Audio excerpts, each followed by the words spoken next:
tudo bem? Vou conversar hoje aqui com o Ademir Demarque. A gente vai falar sobre o livro dele, Baile de Máscaras, O Diário da Peste, lançado pela Cotter Editorial, sediada lá em Curitiba, em 2022. Esse livro, de certo modo, dá sequência a um projeto poético do Ademir, que é o de fazer a crônica do nosso tempo político presente brasileiro, né, em especial a partir do golpe na presidenta Dilma Rousseff.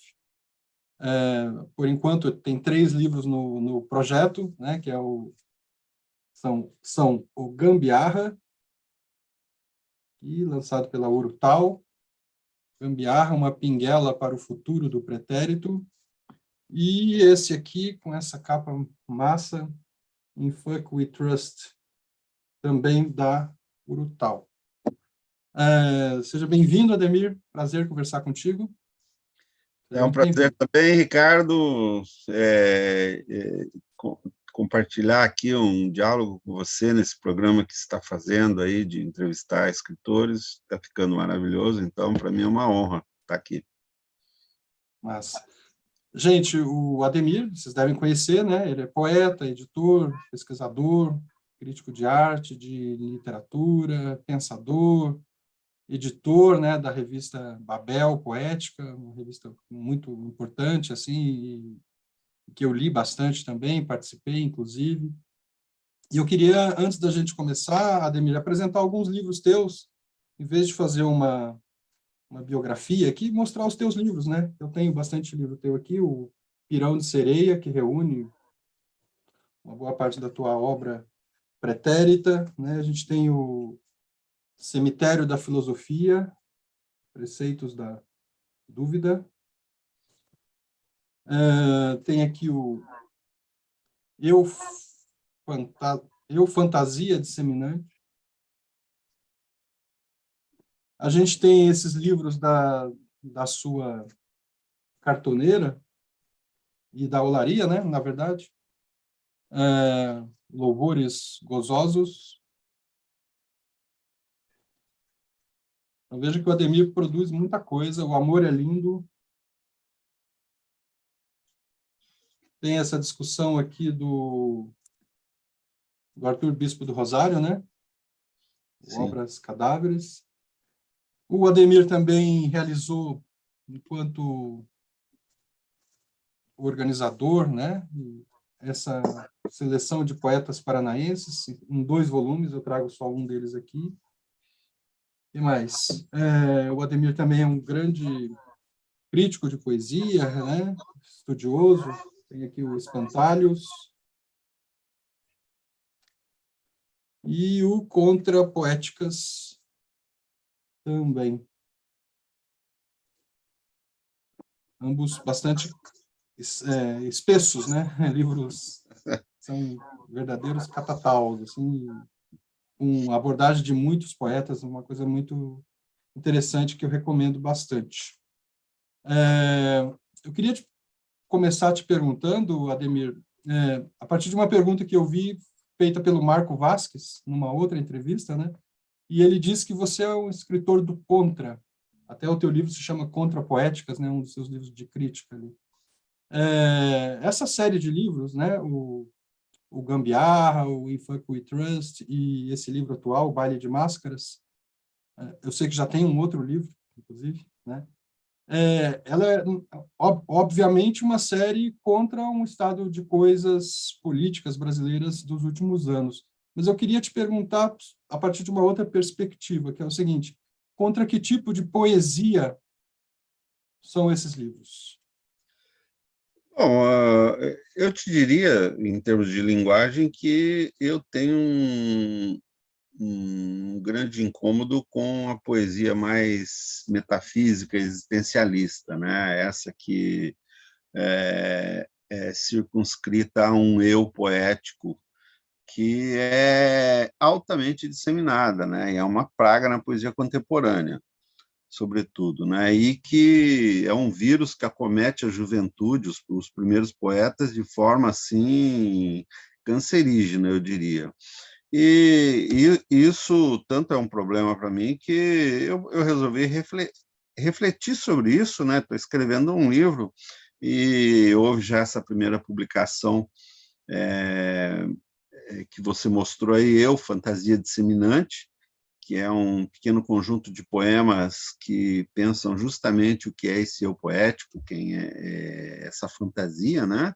E essa multiplicação egóica e fantasiosa, como eu ressalto, e que já se desenvolveu bem mais. Eu tenho praticamente já um livro, só não vou publicar ainda rapidamente porque eu não estou satisfeito com o resultado ainda. Eu acho que dá para ir mais longe nas reflexões e em pensar esse eu como linguagem, né? Porque, na verdade, nós estamos sempre falando de linguagem, né? E, para mim, não tem ilusão nenhuma de estar me representando. E, aliás, esse sempre foi um problema para mim. Se eu for observar na minha poesia, dificilmente eu uso a palavra, o pronome eu, né? Sempre é um poema muito racionalizado e que não se interessa por esse tipo de problema. Ele passou a existir porque eu vi nisso também uma forma de reflexão, né? De pensar, porque para mim a poesia é pensamento, é ir contra o estado de coisas, contra a linguagem, contra tudo, né? Para pensar no papel uma linguagem, uma reflexão. Então, é, basicamente, então, eu poderia dizer que esse é um dos fantasmas que existem assim que me movem para pensar, né? Essa questão dessa metafísica, mesmo porque eu acho metafísica, o existencialismo, paralisantes. Eu leio muita poesia e vejo, né, aqueles egos em rodamuinho, né, falando de si, se condoendo, né? Então eu vejo isso como uma experiência muito paralisante, né? O não sair de si. A gente comentou já agora há pouco dessa importância que é de sair de si e pensar o outro, né? Por isso que eu gosto também de escrever ensaios, de ler muitos poetas, os mais diferentes possíveis, bons, ruins, e eu tenho essa prática de escrever sobre esses livros que eu leio. Eu não tenho nem onde publicar, porque esse é um problema, a gente achar espaço, né? Eu já tentei um blog, desisti, então hoje eu escrevo e, em geral, já estou destinando para o livro. Agora, recentemente, o Cláudio Daniel criou uma revista de resenhas um tanto informal, né? E está sendo um espaço assim, interessante de publicar também, porque não tem burocracia, é aquilo ali, um blog de poetas, então, que estão escrevendo sobre outros poetas. Então, estou experimentando publicar ali e acho que é uma experiência que está crescendo, né? Essa que ele está tentando manter aí, já há vários escritores participando, né? Muitos poetas lidos ali também.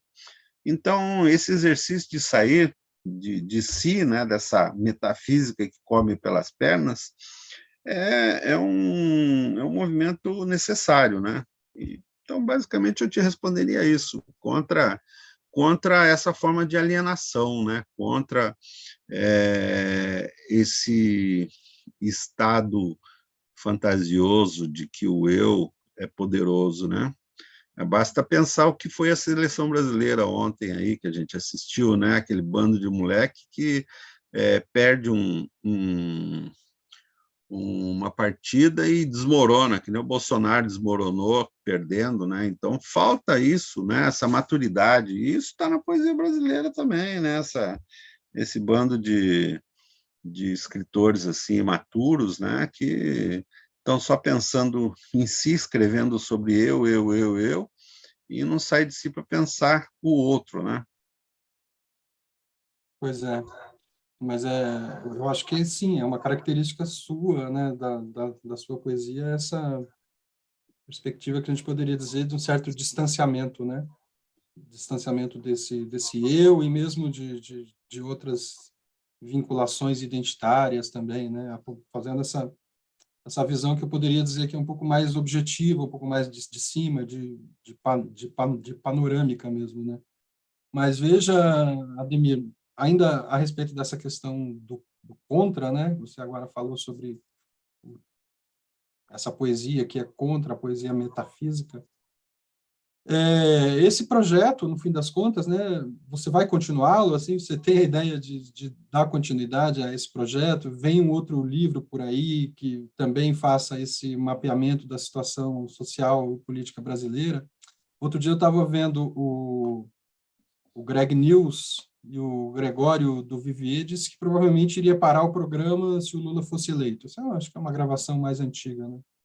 O Lula está eleito, a gente tem um outro projeto para daqui a os próximos 4 anos, pelo menos, mas a situação e o lugar da direita brasileira talvez vão seguir inalterados, né? Pelo menos, eu acho. O que te passa na cabeça a respeito, né? Você já está escrevendo sobre a transição, sobre esses acampados nos quartéis, enfim, esse projeto continua?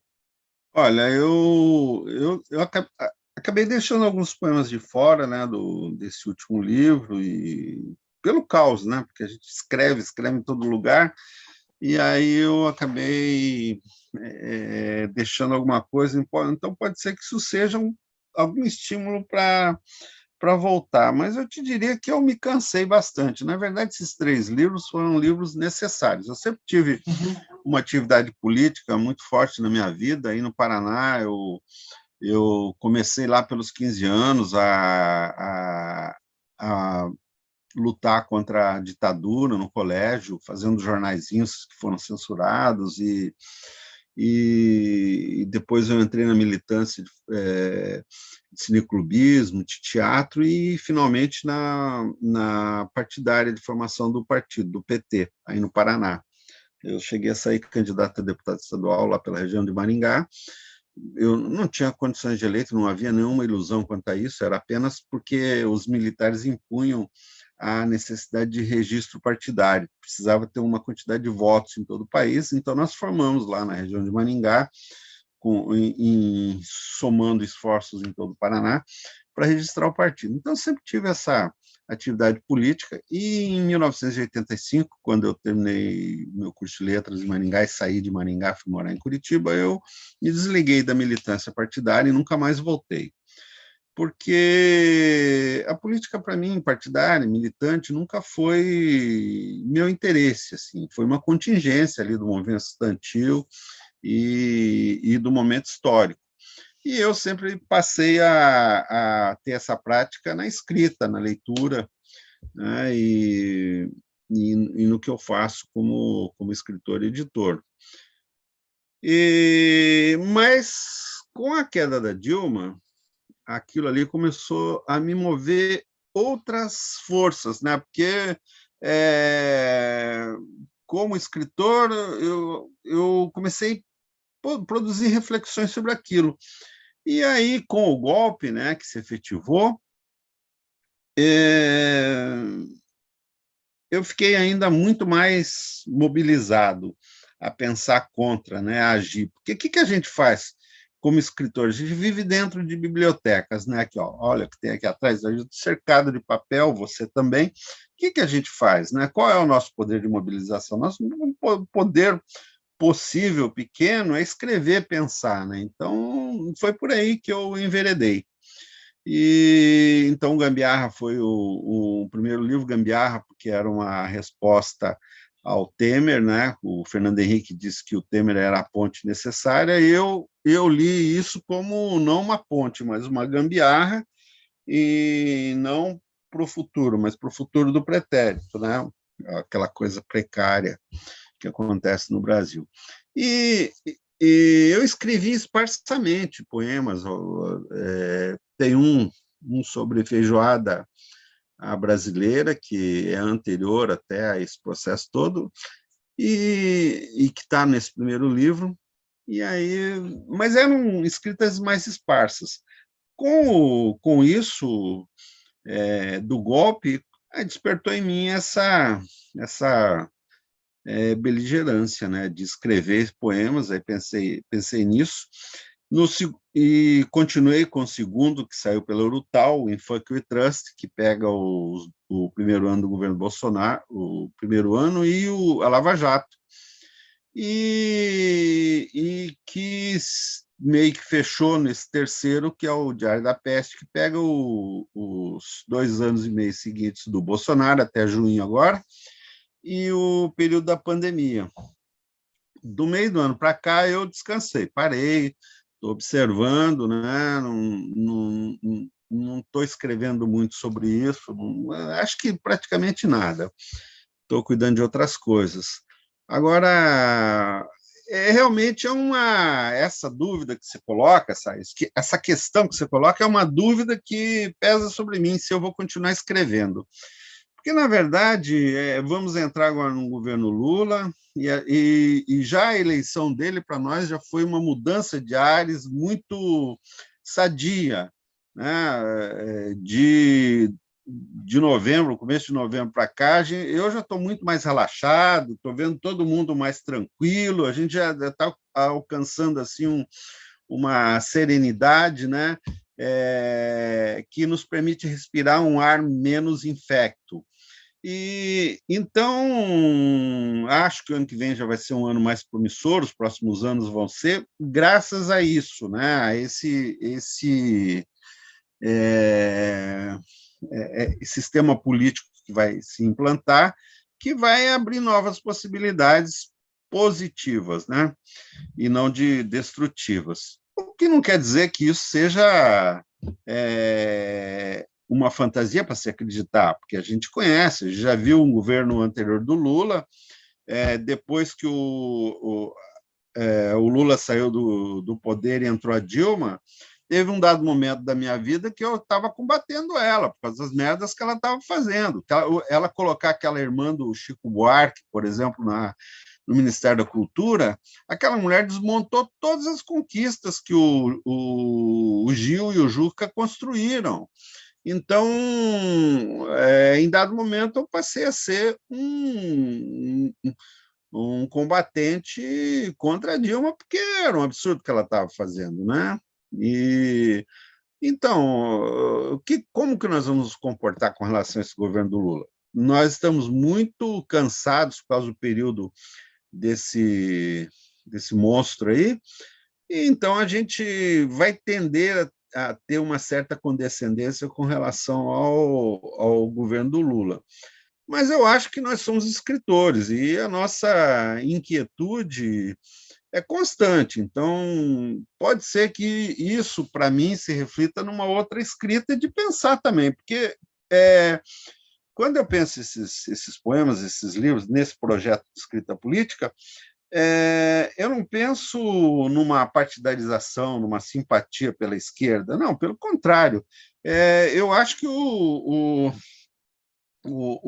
lugar do escritor é sempre a esquerda, na extrema esquerda, né? Se a gente tem uma simpatia pela esquerda, a gente tem que estar na extrema esquerda para poder fazer a crítica dessa esquerda. Então, o nosso lugar de conforto é o lugar de crítica, de reflexão, de não identificação, nunca. Porque a gente tem que estar sempre deslocando o olhar para pensar. E com isso quer dizer que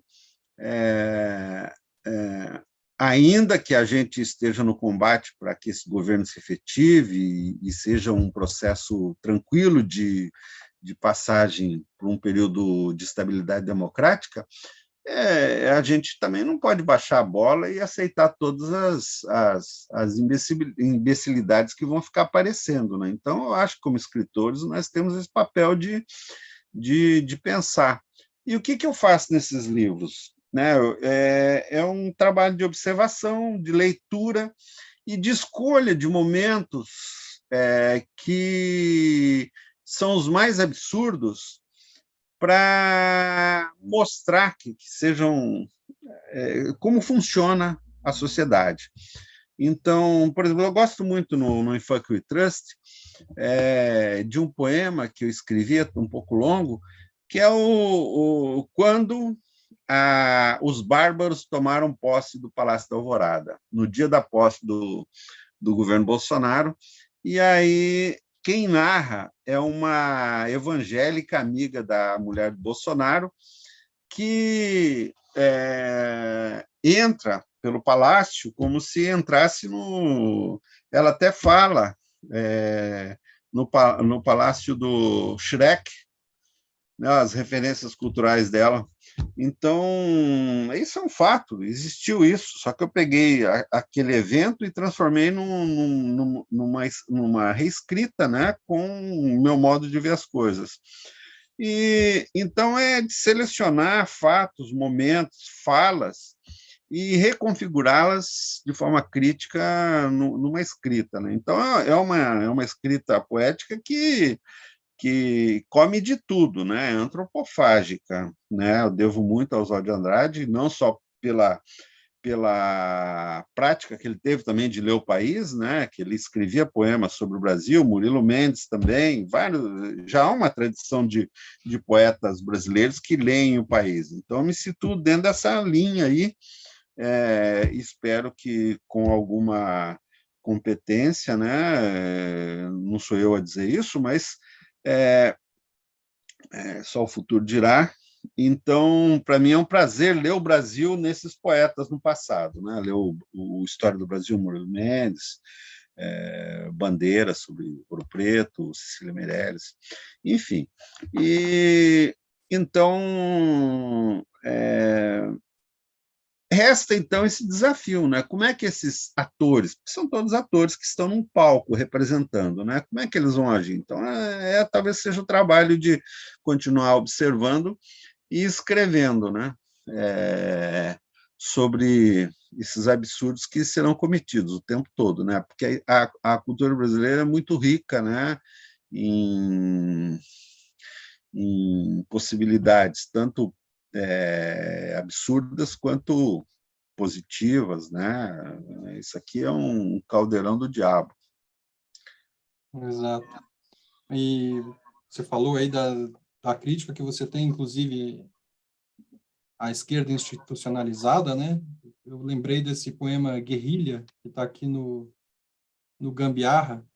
A esquerda hoje não pega em armas que não façam rir. Esse é um poema, assim, para mim, destaca bem o seu livro. Tem um outro poema, né, nesse mesmo livro, chamado Estrela Pouca, e eu gosto muito desse aqui. O intrauterino da presidência já foi para a beira, se apossou também das estrelas da bandeira, com positivismo do progresso para trás no ar, já de asneira desviou 5, voltando a militar. Quem a fez foi o publicitário Elcinho Mouco, de parvo, nem um pouco, só se fez de rouco, no apreço ao AI-5 com sua bandeira nacional e sem contrato com a administração federal, garfou Acre, Amapá, Roraima, Tocantins, Rondônia, será porque já planeja vender a Amazônia. Me lembrou até o Gregório, né? Voltando mais atrás ainda, mas você falou agora há pouco aí de Oswald de Andrade, Murilo Mendes, eu já tinha engatado uma pergunta trazendo esses poetas também. Tem uma outra questão, Ademir, que é o seguinte, esses dias eu comprei esse livrão, né, na verdade, chamado A Virada Testemunhal, do Márcio Seligman Silva, A Virada Testemunhal e Decolonial do Saber Histórico. E aí eu estava lendo um capítulo aqui chamado Narrar o Trauma, que traz uma citação daquele francês Georges Perec, que diz assim: falar, escrever é para o deportado que regressa uma necessidade tão imediata. Você falou agora que são poemas necessários, né? É uma necessidade tão imediata e tão forte quanto a sua necessidade de cálcio, açúcar, sol, carne, sono, silêncio. Não é verdade que ele pode se calar e esquecer. É necessário, de novo a palavra, né, que primeiro ele se recorde. É necessário que ele explique, que ele narre, que ele domine este mundo do qual ele foi vítima. E o seu livro traz esse subtítulo, O Diário, né? da peste. Até me lembrou aquele jornalzinho chamado O Diário, não sei se você lembra, que circulou em Curitiba, lá, acho É que o, era do o Roberto Diário. Prado, né? Na verdade, eu comecei muito forte essa relação com o Diário lá em Maringá, porque eu escrevi 8 anos e meio no jornal em Maringá, que tinha o título O Diário do Norte do Paraná. E Uhum. essa experiência de escrita aí, de crônicas semanais, eu reuni no livro Siri na Lata, que é um livro bem variado, né? Tem resenhas de livros, de filmes, eu falo Uhum. da política cotidiana. É uma outra forma de escrita também, que eu gostei muito de fazer. 8 anos e meio, foi muito rica, muito rica. Meu prazer era desafiá-los toda semana a ficar provocando, para ver qual era o limite deles, né? Ou dos leitores. Então, isso eu dizia, eu respondia também a alguns jornalistas que me apoiavam, admiravam o meu trabalho, e era divertido, né? O Gaioto, o Alexandre Gaioto, que é um poeta, ganhou o prêmio agora recentemente aí no Paraná, o Jari, que foi jornalista, que era quem me apoiava lá. Então, foi um exercício de escrita semanal que, às vezes, eu escrevia, tinha um horário de fechamento, 5 horas, às vezes faltava meia hora e eu não tinha assim, o que eu ia escrever, eu sentava e escrevia. Então, falava de tudo, né? Mas eu recebia cartas de velhos, porque eu vivia provocando, né? De gente defensora de animais, tudo, mas porque eu era muito irônico, e o próprio jornal ficava provocando para ver quando eles iam pedir para eu parar. Foram 8 anos e meio, demoraram, né? Aí, quando o filho do dono comprou uma rotatória, endividou o jornal, aí ele se acabou, faliu, o jornal fechou. Um pouco antes, aí eu saí, porque eles estavam tentando reformular o jornal, não deu certo, fechou mesmo. Então, veio daí a minha primeira relação com esse nome de jornal. Sempre gostei muito de jornais, de periódicos, sempre li muito, né, isso, e revistas, né, tanto que eu criei até a Babel. E eu falei há pouco também que no tempo da ditadura eu estudava no colégio, fazia jornais. Eu fiz um curso de técnico segundo grau de redação. E aí lá uma das práticas era fazer jornais. A gente fazia jornal em mimeógrafo. E aí a diversão era que diversão hoje, né? Na época a gente ficava puto da vida, porque eles censuravam algumas coisas, o jornal saía em branco, que nem o Estadão saía também, né? Os professores, a ditadura era muito presente lá. E isso por 75, 76. E então, o diário, então, eu comecei a brincar. Essa palavra tem 3 sentidos. Isso de ser uma brincadeira com o nome de um jornal, né? O diário. Tem o de ser uma brincadeira de diário, né? Aquele que o diário pessoal de escrita, e também de ódio, né? O diário, um, uma experiência de escrita odiosa, né, da prática odiosa, ou do registro odioso do que aconteceu nesse período aí, né, da pandemia. Então, é por aí, o Diário da Peste. E você falou de trauma, né? Exato, é isso que eu ia te Isso, perguntar, isso. até, assim, se esse projeto, porque essa referência a trauma aqui, né, ela vai para o Holocausto, tem uma outra base de referência para a escravidão, mas a gente poderia pensar na seriedade desse período que a gente vem vivendo neofascista no Brasil, como equivalente, como análogo a essas outras circunstâncias históricas, né? E aí você Então, falou do poema necessário, essa questão da condição de sobrevivência, inclusive, né? Escrever enquanto condição de sobrevivência individual e também social, porque os seus poemas são muito dialógicos, né? Dialogam, até esse distanciamento que você impõe à sua poética também faz com que eles dialoguem muito, né? Que eles sejam sociais nesse sentido. Afinal de contas, estamos todos afundados nessa mesma lama aí, né? Isso. Então, essa questão do trauma, para mim, é muito forte. Tanto que no próprio livro O Diário da Peste, o baile de Máscaras do Diário da Peste, eu coloquei uma epígrafe, né? Até eu brinquei aqui, Festival de Leituras do Confinamento, virose de epígrafes iradas, porque eu coloquei quase 4 páginas de epígrafes, né? Endoidei aí uma virose mesmo, né? Tem até a ver com o próprio momento histórico dos vírus. E eu coloquei um trecho de uma entrevista do Noé Gitrico, escritor e crítico argentino que eu admiro muito, que ele fala justamente sobre isso, sobre o trauma. Ele, nessa entrevista, estava falando dos voos da morte que aconteceram na Argentina, né, que os militares pegavam os militantes ou os resistentes contra eles, botavam em aviões e jogavam em alto mar, né? Então ele fala, os voos da morte, como tantas outras loucuras homicidas da ditadura, estão instalados em nossas consciências. Para muitos não é assim, o ignoram ou não lhes importa. É tanta sua demasia que não podemos entender ainda que o consideramos como uma explicação ou um desejo de explicação. Em meu caso, é uma desembocadura e se configura como núcleo que gera cada passo do que se relata. Desse modo, para alguns é um mistério, aí eu admito. Para outros, tem o atrativo sinistro de um tumor que não podemos suprimir facilmente. Só que o narrador pode descobri-lo, porém não descrevê-lo. E nisso há também uma diferença. Não tenho dúvidas de que reapareceu e reaparecerá na literatura argentina, assim como o nazismo reapareceu e reaparecerá na Alemanha europeia. Se pode chamá-lo trauma. E, como se sabe, se não é fácil que um neurótico ou um psicótico possa tirar de cima de si um trauma, é muito mais difícil que possa fazer uma sociedade.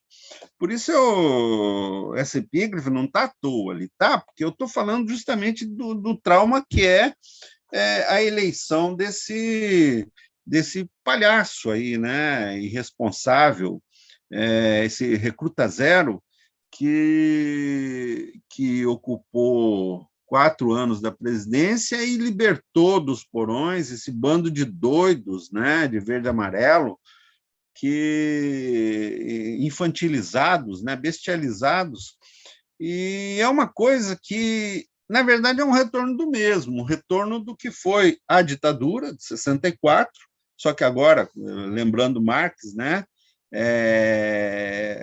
quando algo se repete, ele se repete como farsa, né, e não como fato. E foi o que nós assistimos aí, né, lembrando o velho Marx, uma farsa, ainda que com muitas consequências nefastas.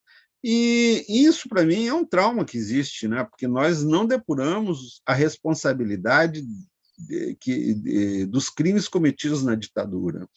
E isso volta nessa irresponsabilidade dos militares ocupando de forma corruptora o poder. E isso vai voltar, eles vão continuar aí. Então, esse trauma vai continuar existindo sem que tenha sido resolvido. E então, certamente, isso vai se manifestar na nossa escrita, na nossa literatura. Então, sabendo disso, também, já te responderia a pergunta anterior, que talvez surja um quarto livro justamente pensando essas novas incoerências, maluquices, possibilidades, né, da sociedade brasileira. Ainda que eu tente mudar o foco, né? Então, Exato.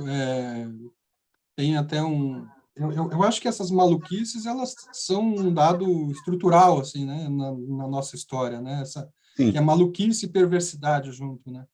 E tem um texto do Antônio Cândido, acho que é dos anos 80, mais ou menos, 90, eu acho, no qual ele fala que a elite brasileira teria, naquele período, adquirido um pudor de se expressar racista, de se expressar né, patriarcal, etc., adepta da violência. Acho que ele ficaria bem chocado hoje vendo como esse pudor foi para o lixo de novo, né? Mas, assim, tem uma questão que é o seguinte, você faz esse acompanhamento que é testemunhal, e eu trouxe aqui a discussão dessa perspectiva histórica do trauma, né? Tem um texto seu na orelha da capa do Pirão de Sereia, no qual você trata essa luta para a superação da poesia metafísica, dizendo, olha, apreender a vida social brasileira se faz pela tragicomédia. E aí você se aproxima, claro, da antropofagia, da poesia pau-brasil, da tropicália, né? Que cultiva a crítica também levando para esse lado da avacalhação, da ironia, do pastiche, né? Queria que você comentasse um pouco esse aspecto, né, de fazer o testemunho do trauma também com um toque irônico, né, com um toque que não é aquele da profundidade do campo de concentração, talvez. Isso seria uma entrada brasileira, digamos assim, nessa discussão do trauma e do estado de exceção mesmo? Olha, você chamou a atenção para um fato que eu gosto muito, né? Porque essa análise do que é a sociedade brasileira, do que é o país, o Brasil gosta de uma tragédia, né? De uma dor, né? Que nem a gente assistiu ontem o jogo da Copa, aquela palhaçada toda lá que vamos ganhar, e aí o Brasil sempre perde, é uma tragédia. Mas, na verdade, a natureza do brasileiro, da cultura brasileira, não é de tragédia. O brasileiro tem um pé muito forte na comédia, né? No risível. Está aí o Bolsonaro, tem um palhaço desse na presidência, isso é uma comédia, né? Só que é trágico. Então, para mim, pensando, analisando e lendo muito, né? E foi lendo, por exemplo, Nelson Rodrigues, que eu cheguei a essa síntese de que, na verdade, a natureza do brasileiro é da tragicomédia, né? E o Nelson Rodrigues é excelente na descrição do país, né, através desse viés aí da trágico com comédia.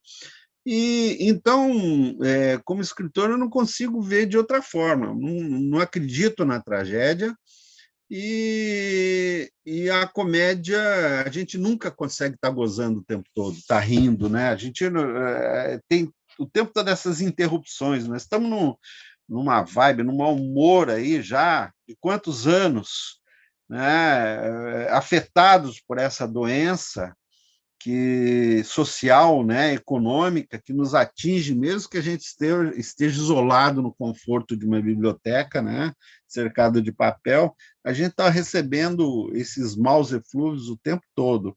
Então, eu cheguei a essa constatação de que a essência do brasileiro é a tragicomédia. Então, por isso que a minha escrita é muito impregnada disso também, né? De pensar pelo viés cômico, né? Não dá para levar a sério, mas, ao mesmo tempo, não dá para ser totalmente cômico o tempo todo, né? Então, eu terminei o livro do Baile de Máscaras na última página, tem 3 textos, mas um que eu gosto muito é Mito. Joguem o corpo dele no rio para os peixes comerem seus olhos azuis. Eu já reescrevi esse poema com os últimos fatos. Bolsonaro chorando, né? Então, o poema, na nova versão, já vai estar assim: Mito. Joguem o corpo dele no rio para os peixes comerem seus lacrimosos olhos azuis. Esse poema veio de uma cena do filme Assalto ao Trem Pagador, dirigido pelo Roberto Farias, em que o Tião Medonho, personagem interpretado pelo Eliezer Gomes, um negro que se associou com o branco Grilo Peru, Reginaldo Farias, para fazer um roubo ao trem pagador. Mas ali há um diálogo tenso, né? Uma traição do Branco, do Reginaldo Farias, e o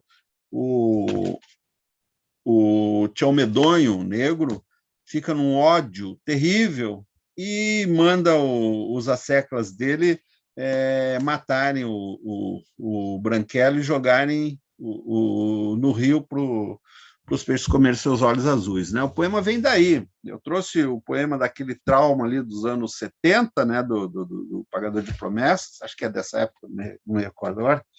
E então, 62, o filme é de 62. Para agora, né? Fazendo uma releitura dele nesse contexto, né? Que é o Branquelo traidor que está lá no governo, né? De olhos azuis, e fazendo essa palhaçada toda com os negros, botando um negro de direita no posto de poder, né? O pai dele, um militante histórico negro do país, super importante, aí o filho dele é essa merda aí, né? Que o Bolsonaro se aproveitou para colocar, para criar dissensão, né? Que é uma grande prática do Bolsonaro, é isso, né? De ficar causando conflitos, né? Ele foi muito eficiente nisso, né? De mobilizar os ódios entre as pessoas, né? E tirar do porão esses infelizes, traumatizados, essa gente ressentida, infantilizada, gente sem educação, sem cultura mesmo, sem preparo para lidar na sociedade, né? Por isso que, quando acontece alguma perda das suas fantasias,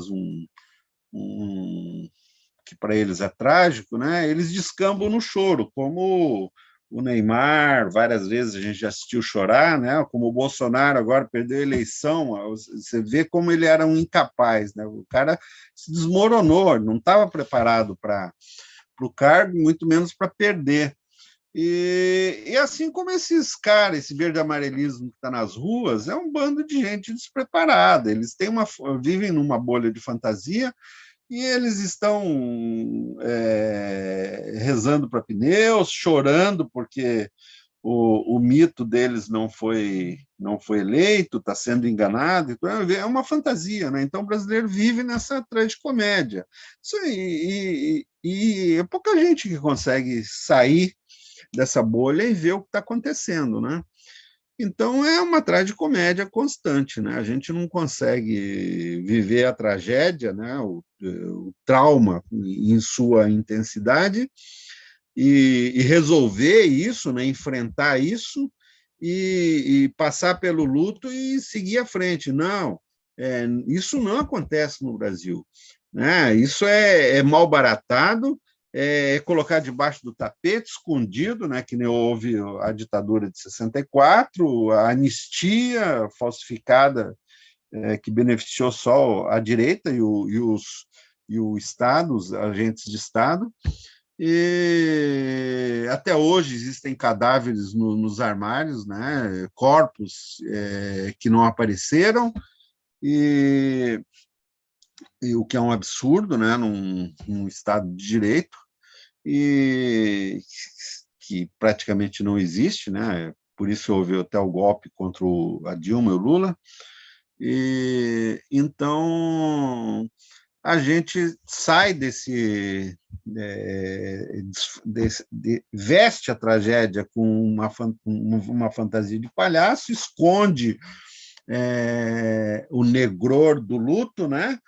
E vai para o carnaval, né? Então, a tragédia já vira uma comédia e tudo vira uma brincadeira, um risível.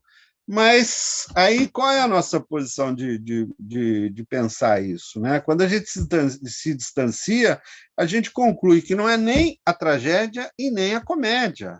É uma tragicomédia, né?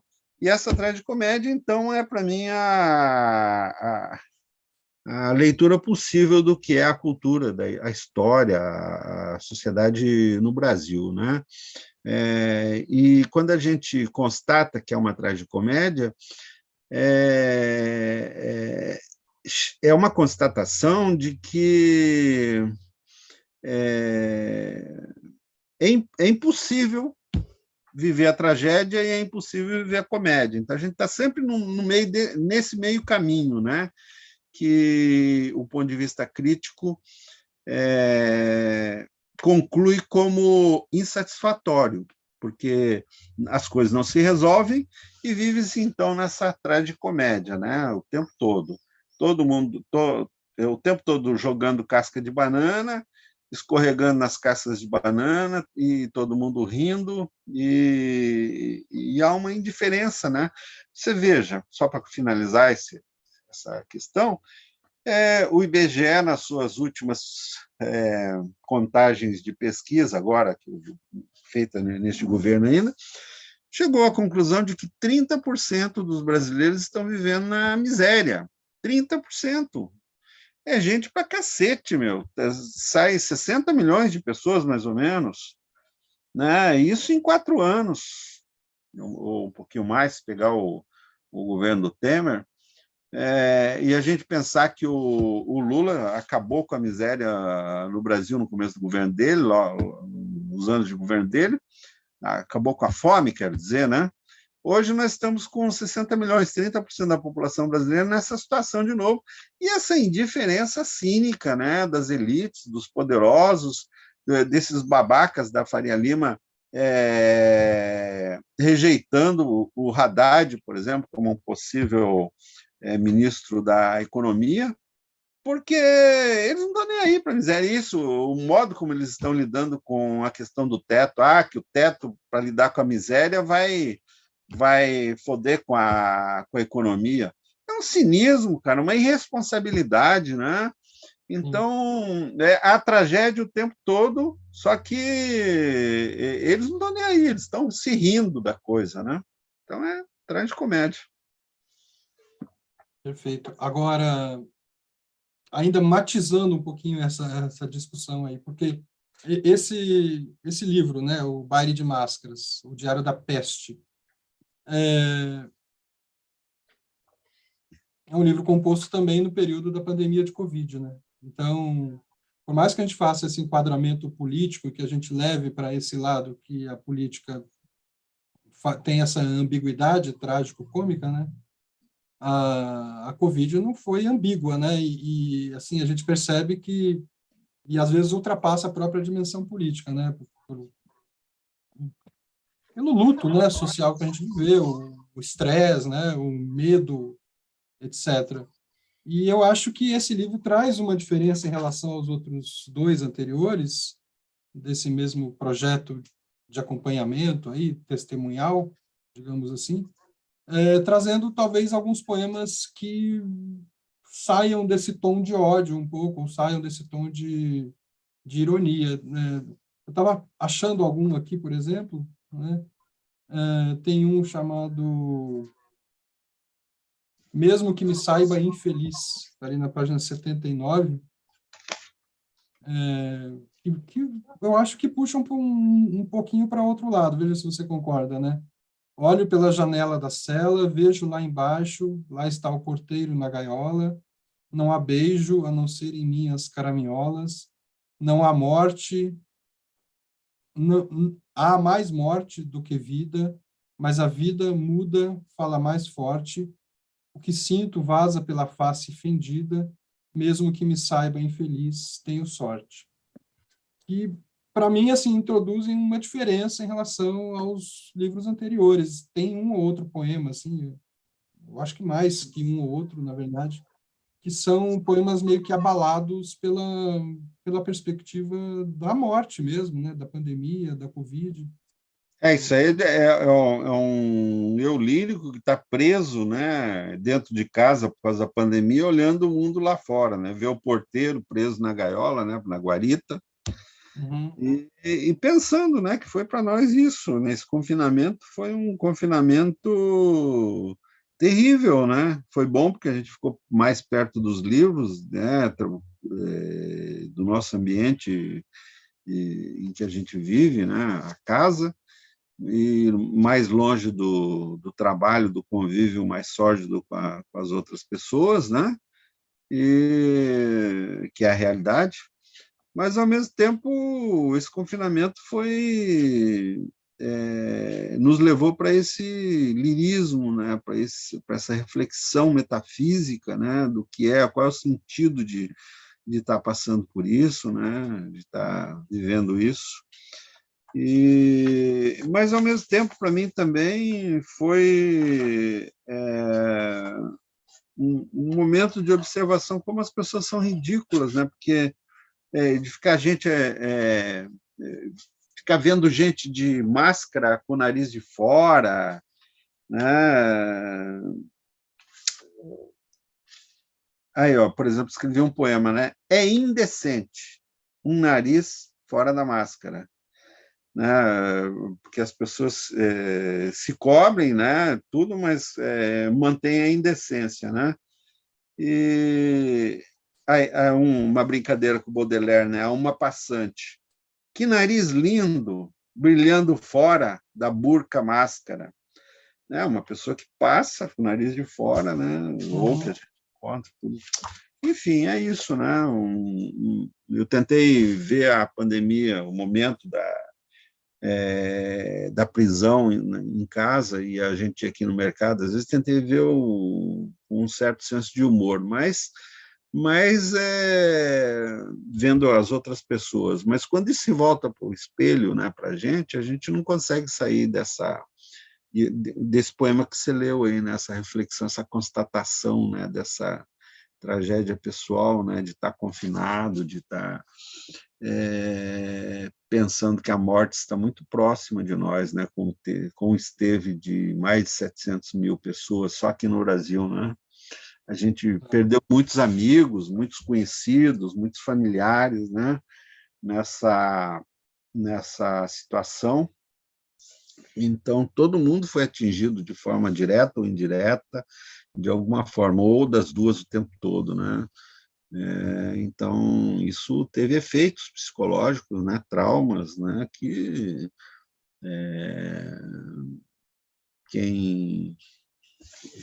quem pensa e analisa pode tirar grandes consequências disso, né? Enfim, eu acho que...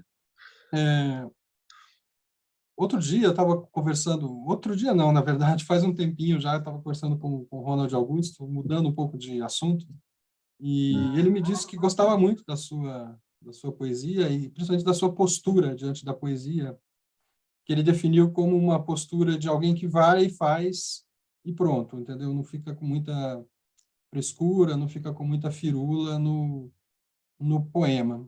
Aí agora, mais recentemente, eu estava conversando com o Regis Bonvitino, e ele estava destacando, olha, esse livro, A Nova Utopia, que é o livro dele novo, né?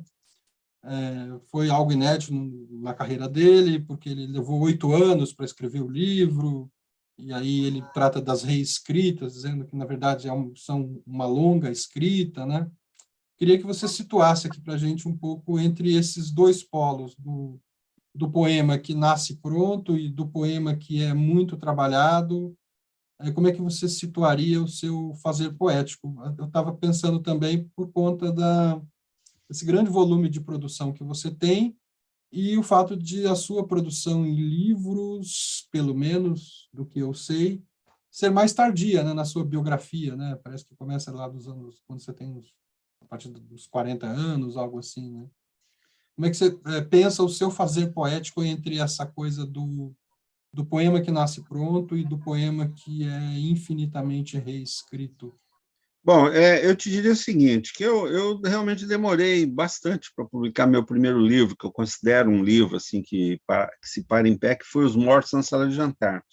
Antes disso, eu publiquei alguns folhetos, mimeógrafo, e um pequeno livro lá em Florianópolis, que o Fábio Brigman publicou, Volúpias. Um pequeno livro, nem tão importante assim, mas que tinha alguns embriões já poéticos ali do que eu viria a fazer depois, como Cemitério da Filosofia e alguma outra coisa. Mas ali ainda eu estava fazendo mestrado tal, e só então, quando eu ganhei um prêmio aqui do governo do Estado de São Paulo, uma seleção pública, que aprovou Os Mortos na Sala de Jantar, que eu comecei a aceitar, porque eu tinha grande dificuldade de me colocar, de aceitar que o que eu estava fazendo tinha alguma importância, alguma maturidade, né? Então, só a partir desse livro aí, que é de 2002, acredito, que eu comecei a ver que o que eu estava fazendo tinha alguma substância e que me mobilizava. Aí eu passei a... Até então também enviava para revistas, tinha uma necessidade de ser reconhecido, né? Que logo eu constatei que era uma fantasia, né? Então eu tirei isso da minha frente e comecei a fazer. E aí não parei mais. Então levei bastante tempo, muitos anos, para escrever esses poemas dos Mortos na Sala de Jantar. Mas por quê? Porque foi um processo meu de amadurecimento, de formação crítica, filosófica, né? E poética também, de entender o que é a escrita poética, o campo filosófico, o momento histórico que estamos vivendo, né?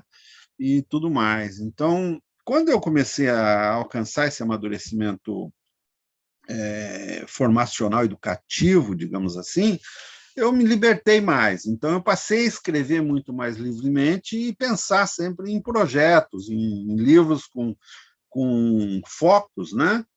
E eu sou fundamentalmente um leitor, né? Eu estou cercado de livros, aqui tem muitos, eu leio muito, muito mesmo, escrevo bastante de crítica, resenha, poemas, né? Estou sempre escrevendo. Há vários dias que eu não escrevo porque eu estou em outro processo agora, mas é quase que diário isso, né? Quando eu estou num processo mais de leitura e de escrita, eu escrevo às vezes 5 poemas num dia, depende. Então é muito produtivo. Eu praticamente estou com o livro o tempo todo, né? Eu vou dormir com o livro, levanto de manhã, estou lendo, enfim, sempre procuro não me afastar disso, porque a gente está o tempo todo sendo demandado para se afastar de uma vida sensível, né? De uma vida reflexiva, de ler. As pessoas estão completamente perdidas em celular, em redes sociais, em um monte de coisa e não lê, né? Então, é um esforço grande isso de ter essa proximidade com os livros, de estar dialogando com esses mortos que estão dentro da biblioteca, né?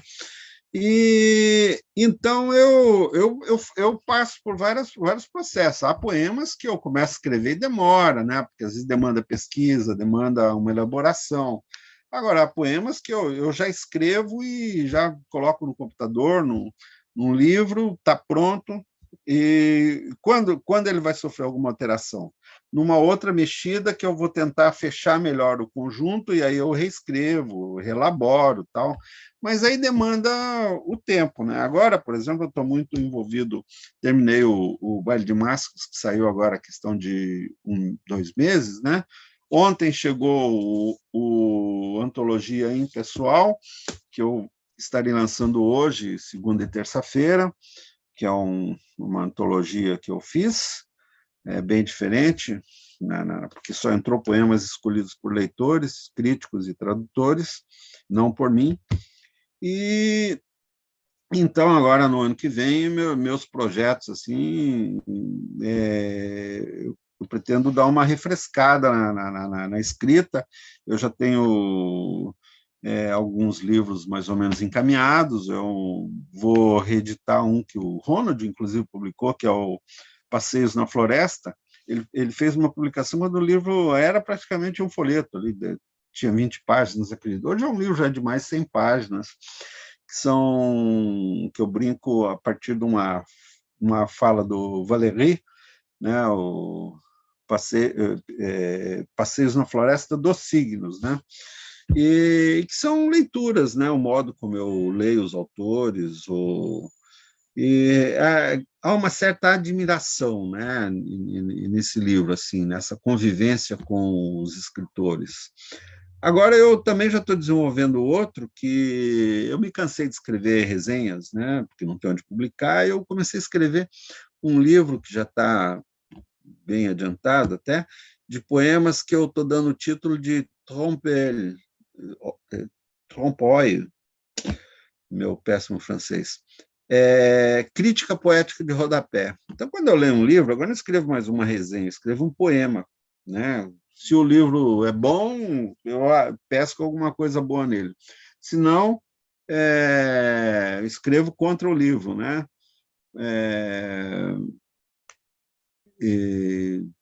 Apontando esse desgosto. Então, na verdade, é um leitor que fala, né? Não estou tão preocupado com o poeta, né? É um leitor, né? O leitor se manifestando contra o que leu. Então, é uma outra forma de crítica que eu estou experimentando, né? E menos admirada, talvez, né, que o Passeios na Floresta. E, enfim, há outros projetos aí que estão em andamento, né? O ano que vem espero publicar pelo menos mais uns 2 livros de poemas, né? Que já estão quase prontos. É questão de ter tempo de fazer aquela releitura final. E agora o meu desafio mesmo, né? Como pessoal, porque a escrita poética para mim está bem resolvida, né? Uma coisa que acontece todo dia. Eu estou confinado isso aí, né? Para mim é vital e está mais tranquilo. Agora, para mim, o meu grande desafio foi se escrever, terminar, né? Não escrever, terminar um romance. Eu estou com 3 projetos já, mais ou menos, começados, então eu preciso agora concluir isso, né? Passar por essa experiência de escrita diferente, né? Que demanda outro tempo, uma outra forma de escrita e de reflexão, né? Então, espero ano que vem enveredar por aí também, né? E as outras coisas continuam, né? Eu já ganhei uma tranquilidade na forma de me expressar. Ensaio eu adoro fazer, né? Só que demanda muita energia, porque a gente tem que ler o autor, e eu gosto de pegar um determinado autor, ler todos os livros dele e, a partir disso, escrever um ensaio, né? A minha interpretação do que seja, né? E como eu fiz com o Ronald Augusto, o Denis Radins e numerosos outros, né, que estão no Contrapoéticas. Então, eu já tenho um outro livro em andamento, já deve ter umas 50 páginas, né, que continua Contrapoéticas, sem título ainda, mas que é o mesmo espírito, né? Por exemplo, esse ensaio sobre o Ronald Augusto não entrou no Contrapoéticas porque eu não consegui acabar, mas vai entrar no próximo livro. Então, já com uma outra configuração, né? Talvez lendo menos poetas e selecionando mais, né? Porque no Contrapoéticas tem muita gente assim mais importante, mas tem uma ratatouille ali também, né? Muitos tanto que eu brinco, né? Que se você não lá no começo, se você não conheceu o poeta, preste atenção no texto, né? Que é uma ficção, né? O poeta não precisa existir, ele pode ser um personagem, mas é o texto que importa, né? Como dizia o Piglia no conto, né? Sobre o conto. E é isso. Joia, joia mesmo. O Ademir falou que está lançando um livro novo, a gente está gravando aqui no 10 de dezembro, ele está lá em Santos, vai lançar o livro lá, depois vai começar a viajar com um livro novo também. E você mencionou aí o nosso amigo Ronald Augusto, a gente também tem um programa aqui com ele, então vou deixar o link aqui para vocês. Você também falou do Denis Radins, também gravamos, né, aquele estudo Isso, dele isso. sobre a poesia do Roça Barroca da grande, né, poeta que eu mega admiro, que é a Joseli Viana Batista. Eu Isso. acho, Ademir, que a gente pode ir fechando, talvez, né? Depois você fica à vontade para falar mais também, mas eu queria te fazer uma última questão. Eu ia te perguntar sobre a tradição poética, né? Mas acho que você já falou um pouco disso, do Oswald de Andrade, do Murilo Mendes. Eu acho que também teus poemas seguem uma linhagem que talvez passe um pouco antes também pelo Francisco Alvim, pelo próprio Cacaso, Zuca Sardan. Eu acho que são poetas ali Sim. dos anos 70, assim, muito, né, com mais evidência nesse período também. Tem essa pegada da discussão da situação brasileira, né? E a pergunta é um pouco essa, talvez, né? Eu vou ler depois, acho que eu vou ler antes, se você me permitir, esse poema Ministério da Economia sem Mistério, que eu acho que é um poema que pega a situação contemporânea, mas faz uma leitura de longo tempo também, de longa duração, digamos, da história brasileira, né? Então, uma leitura de estrutura também. E aí depois eu te faço a pergunta, pode ser? Sim. Sabia-se que uma peça produzia bem por 7 anos em média de vida útil para a produção do lucro e cobertura do seu valor de descarte e substituição. A grande quantidade de escravos importados conseguiu manter por longo tempo o sistema, através de eficientes mecanismos reguladores que permitiram substituir peças falhas, escravos mortos, inutilizados ou rebelados, sem desequilibrar o custo aceito de produção e descontinuar a fabricação de mercadorias necessárias para alimentar a exportação. A rica experiência histórica do nosso país demonstra que a atual conjuntura de crise, muito criticada por empresários despreparados, é altamente propícia para o alavancamento da economia do país, de modo a colocá-lo na vanguarda mundial econômica, considerando que o alto desemprego gerado pelo sistema global e pela pandemia coroada resultará numa oferta inusitada de mão de obra barata e muito produtiva, e desonerada de tributos com as últimas reformas, possibilitando aumentar a competitividade com países de economia agressiva, como a China, gerando o ansiado novo ciclo econômico de bem-estar, de acúmulo legal de capital para os empresários, melhor preparados e capazes de se adaptar, que souberem ver a crise como oportunidade rara de fechamento de novos negócios. Gostei muito desse poema porque ele faz essa leitura de longa duração, né? Relacionando o hoje com o sempre, talvez. A pergunta é um pouco essa: por que que nós, a tua leitura disso, né? Por que que nós, intelectuais e literatos, somos tão obcecados com o Brasil? Isso está desde a perspectiva de história literária que a gente adota, né? Se a gente pensar lá no Antônio Cândido, aquela coisa de o desejo dos brasileiros de terem uma literatura, ou se nós não olharmos para a nossa literatura, quem o fará, né? Lembrei também do Nicolau Shevchenko, tem aquele livro sobre os pré-modernistas, né? Ele fala na missão social do escritor brasileiro. Seria isso, essa obsessão com o Brasil, né? Porque nós somos inócuos, talvez, em relação às decisões efetivas, e aí queremos, né, mostrar uma atenção que nós não temos pelo poder, no fim das contas. Até considere o seguinte: um intelectual do porte do Haddad não tem o apelo eleitoral que o Lula ou mesmo a Dilma já tiveram, né? Você sabe que essa é uma questão que me preocupa muito, e eu gosto muito de ler o Silviano Santiago, porque ele é um autor que está o tempo todo rebolando, né, em cima do ferro quente dessa questão, porque ele reflete muito sobre isso, né, de que o escritor brasileiro está o tempo todo sendo puxado para pensar o Brasil. Ele mesmo já não consegue escapar disso. Ele o último romance dele sobre Machado de Assis, sobre o Graciliano, e ele está o tempo todo, não está falando somente dos autores, está falando do contexto histórico, social, político em que viveram esses autores, né? Eu estou tentando lembrar o título, já estou meio cansado agora, já está... Cosmopolitismo do Pobre, né, o livro dele, em que ele fala justamente que o Brasil impõe para os escritores essa necessidade de pensar o lugar, né, politicamente. Aqui no Brasil a gente não consegue ter assim uma liberdade serena de escrever uma ficção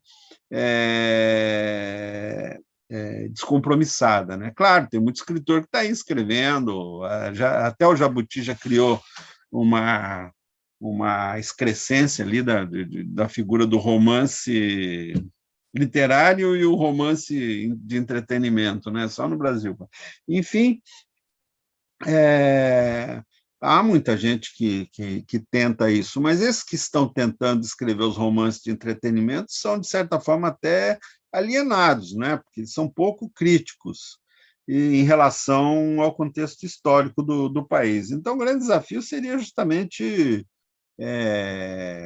pensar uma literatura que tivesse menos política, né? E mais ludicidade.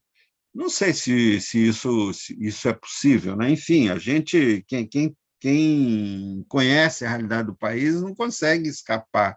Porque, veja, a gente está o tempo todo lutando, né, para que essa miséria acabe, que a desigualdade acabe. É uma injustiça generalizada o tempo todo, né, que fica vindo para a gente. Então, quem escreve no Brasil e tem consciência histórica não consegue mesmo escapar disso, né?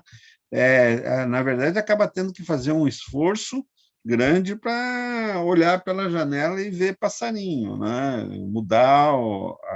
Tentar mudar a realidade olhando para uma outra paisagem. Enfim, é complicado, né? Eu também acabo, por causa da minha formação em letras, minha formação de viés sociológico, né? De ter estudado a partir do Bourdieu, né? A sociedade, e muitos outros críticos, né? Que veem como a sociedade funciona. Então, e também aí os nossos pensadores mais importantes do Brasil, né? A gente não consegue escapar dessa indagação, né? A gente está o tempo todo pensando isso também, né? E então eu vou finalizar lendo uma resposta que eu dei aqui na revista Sibila, que eu coloquei na contracapa aqui da Antologia Pessoal. Então, aqui nós podemos considerar o lançamento em primeira mão, né, aqui no seu programa, Ótimo, da ótimo. Antologia Pessoal. Eu vou fazer a primeira leitura dele agora às 5 horas da tarde, na Estação da Cidadania, na comemoração do Dia Internacional dos Direitos Humanos.